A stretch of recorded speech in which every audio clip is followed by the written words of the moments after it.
naman. Araw ka, magandang araw. Magandang magandang araw. Magandang araw. Siyempre magandang buhay. Isang pinagpalang umaga na naman para sa ating lahat.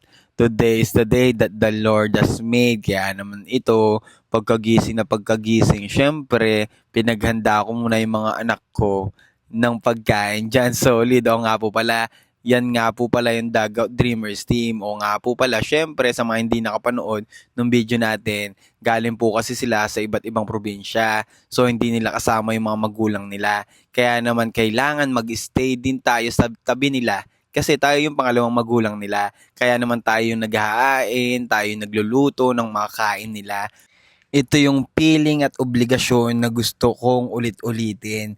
Yung tipong pagsama-samahin lahat ng mga galing na atleta sa bawat sulok ng Pilipinas at syempre magkaroon ng fellowship at makabuo ng isang team at lumaban at dala-dala ang isang napagandang bandera ng ating bansa.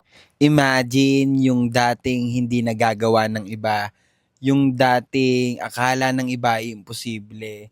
Kasi alam naman natin kapag sinabing mga probinsyano, ang una palaging tanong is kung may budget ba.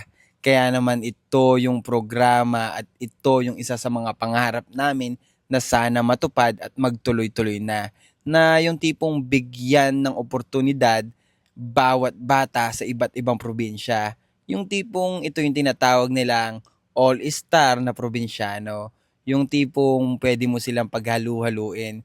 Kasi sa totoo man, sa totoo talaga, yung realidad ng buhay is napakarami talagang mga galing na atleta sa bawat sulok ng ating bansa. Hindi lang talaga sila nabibigyan ng oportunidad, kulang na kulang sila sa skill, kulang na kulang sila sa turo, kasi malayo sila sa katotohanan dito sa Manila. Kasi sa Manila, halos lahat nandyan na.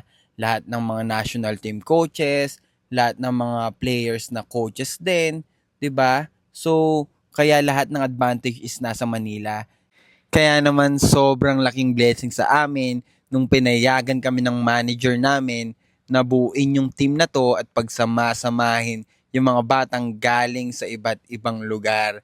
'Di ba? Parang ito na yung umpisa ng pagbubukas ng pinto para sa lahat ng mga batang nasa sulok ng Pilipinas. Kaya bago matapos yung video na to, nais kong magpasalamat sa lahat ng managers, magulang at coaches na naniniwala sa amin. Salamat, perfect game!